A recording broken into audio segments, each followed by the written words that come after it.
오늘 에헤라디오에서는 소방점검을 대비해서 소화기에 대해 여러 가지 사항들을 얘기해 볼까 하는데요.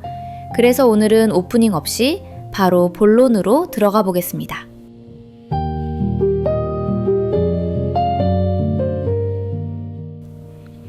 법적 기준이니 소요단이니 지정 수량이니 이런 어려운 이야기가 아니니까요. 편하게 들으시면 되시겠습니다. 자, 소화기는 당연하겠지만 불이 났을 때 우리가 바로 쓸 수 있느냐, 이 한 가지만 기억하면 되거든요. 자, 주유소에는 기름이 있습니다. 기름은 불이 붙으면 아주 빠르게 번집니다. 그래서 주유소는 일반 가게보다 소화기를 더 많이, 더 가까이 두도록 법으로 정해져 있어요. 여기서 중요한 점이 하나 있습니다. 주유소 소화기는 전체에 몇 개 있느냐만 체크하는 게 아니라 불이 날 수 있는 자리마다 바로 잡을 수 있느냐를 본다는 거예요. 법이 보는 기준은 딱 3가지인데요. 첫째는 장소입니다. 주유소에는 불이 날 수 있는 자리가 따로 있잖아요.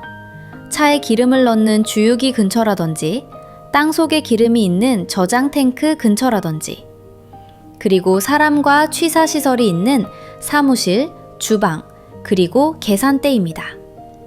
당연한 얘기지만 이 장소들은 각각 따로 봅니다. 한 곳에 소화기가 많아도 다른 곳에 없으면 안 되는 거죠.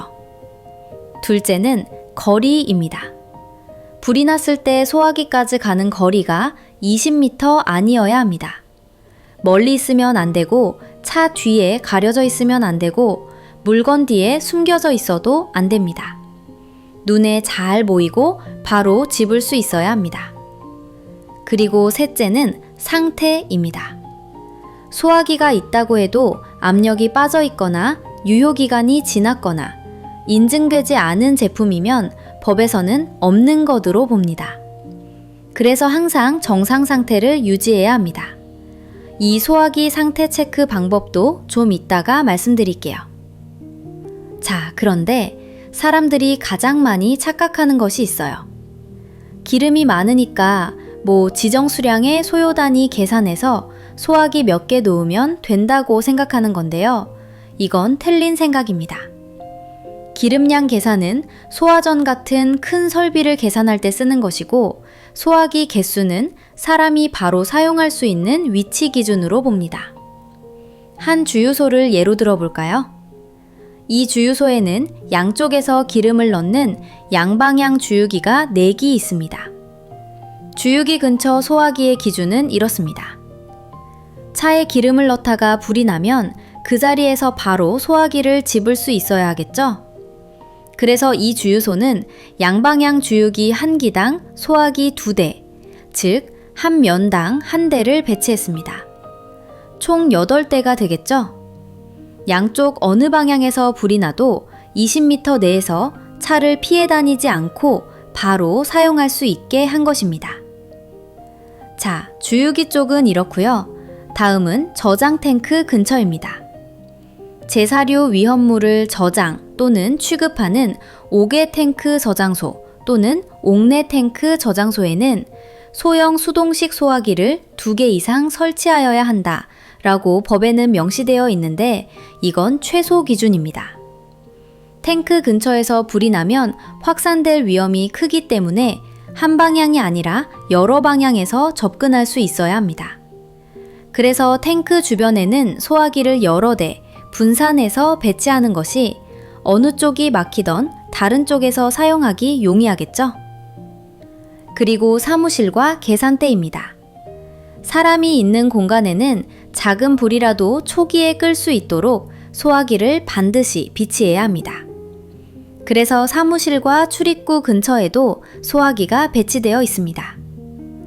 이렇게 이 주유소에 설치된 소화기는 주유기 근처에 8대부터 탱크 근처에 3대에서 4대까지 그리고 사무실과 기타 공간에 1대에서 2대, 총 17대 정도입니다. 이 숫자는 법에서 요구하는 조건을 빠짐없이 충족한 결과입니다.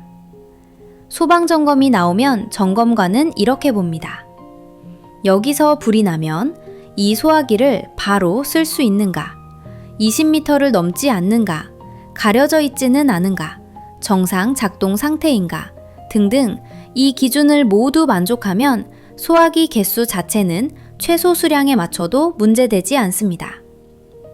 자, 그러면 소화기 이상 유무 체크 방법과 관리 방법 알려드릴게요. 소화기는 한 달에 한 번 이상 반드시 점검을 해야 하는데요. 다만 다음 특수한 상황 발생 시에는 추가적으로 체크해 주셔야 합니다. 첫째, 새로 설치했을 때. 둘째, 위치를 옮겼을 때. 셋째, 넘어졌거나 충격을 받았을 때. 넷째, 비나 눈을 맞았을 때. 이런 상황에서 압에 변화가 있는지 이상 유무를 파악하셔서 실제로 유사시 분사가 되는지에 대한 대비를 잘 하셔야 하는데요. 그럼 이 소화기 압력 검사는 어떻게 하는 것이냐? 모든 분말 소화기에는 위쪽에 압력 게이지가 달려 있습니다. 동그란 계기판에 바늘이 하나 보이는데요. 이 바늘의 위치만 보면 압력 상태를 바로 알 수 있습니다. 소화기를 바닥과 수평하게 똑바로 세운 상태에서 압력 게이지를 확인하는데요. 바늘이 초록색, 즉 녹색 구간에 있으면 정상이에요. 이 상태의 소화기는 즉시 사용이 가능하다고 보면 되고요. 바늘이 빨간색 구간에 조금이라도 걸터 있거나 아예 녹색 구간을 이탈해 있다면 압력이 부족한 상태입니다. 이 소화기는 방아쇠를 당겨도 분말이 제대로 나오지 않을 수 있습니다. 이 경우 절대 사용하지 않고 즉시 보고하시고 교체하시면 되겠습니다. 그리고 압력 게이지가 깨져 있거나 유리가 금이가 있으면 정상 판독이 불가능할 수 있고요. 또한 바늘이 흔들리거나 아예 움직이지 않는 경우도 이상 상태로 판단하고 즉시 보고해 주세요. 그리고 압력을 확인한다고 해서 핀을 뽑거나 방아쇠를 눌러보면 안 되는 거 아시죠? 소화기는 시험 분사하는 장비가 아니거든요. 한번 분사된 소화기는 재사용이 불가능하거나 충전이 필요합니다. 자, 정리해 볼게요. 먼저 소화기를 똑바로 세운다. 압력 게이지를 본다. 바늘이 초록색이면 정상, 빨간색이면 사용 금지. 이상 시 즉시 보고. 이 5단계면 압력 검사는 끝입니다. 마지막으로 한 달에 한 번 정도는 소화기를 거꾸로 들어주시면 되겠습니다. 분말 소화기 안에는 가루 형태의 소화약제가 들어있는데요. 이 분말은 오랜 시간 가만히 세워두면 아래쪽에 굳거나 뭉칠 수 있거든요. 이렇게 되면 압력은 정상이어도 실제로 분사가 잘 안 될 수도 있는 거죠. 거꾸로 잡고 절대 흔들지는 마시고요.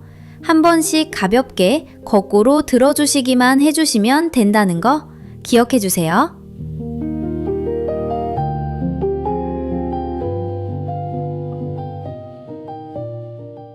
자, 이렇게 소화기 배치 및 관리에 대해 말씀드려 봤습니다. 그리고 이제 아랫역은 날씨가 좀 풀린 것 같죠? 이에 따라 세차 지점은 열풍기 가동을 시작해 주시고 세차 운영에 차질 없도록 사전 준비를 철저히 해주시기 바랍니다. 특히 아침 저녁 기온이 아직 낮은 시간대에는 열풍기 상태를 수시로 확인해서 세차 고객 이용에 불편함이 없도록 관리 부탁드립니다. 또한 이번 달 목표를 아직 달성하지 못한 지점이나 가족분들께서는 기다리기보다는 적극적인 홍보 활동을 병행해 주시기 바랍니다. 세차, 요소수, 기타 부가 상품에 대해 고객 응대 시 한 번 더 안내하고 가능한 범위 내에서 자연스럽게 홍보해 주시기 바랍니다. 특히 요소수 관련해서 말씀드리겠습니다. 이번 달도 이제 막바지에 접어들었는데요. 요소수 목표 수량이 남아있는 만큼 남은 기간 동안 끝까지 포기하지 말고 함께 힘내서 달성할 수 있도록 모두 협조 부탁드립니다.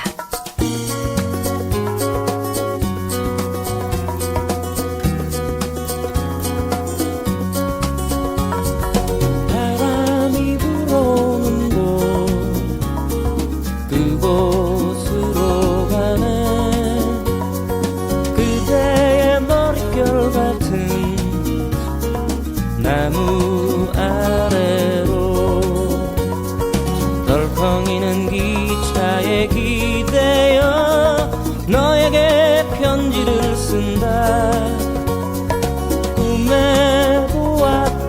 길 그 길에 서 있네.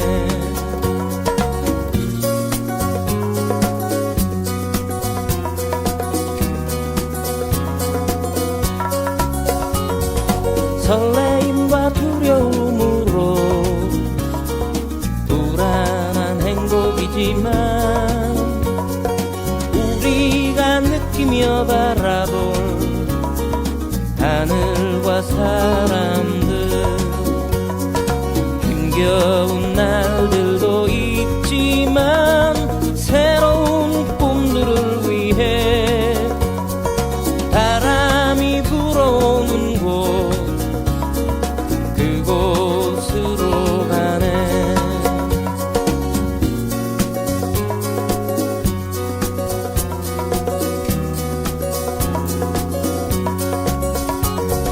햇살이 눈부신 곳 그곳으로 가네. 바람에 내 몸 맡기고 그곳으로 가네. 줄렁이는 파도에 흔들려도 수평선을 바라보며 햇살이 웃고 있는 곳 그곳으로 가네.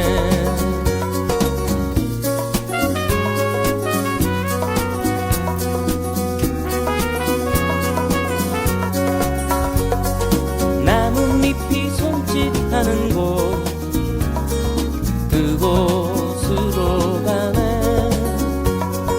휘파람 불며 걷다가 너를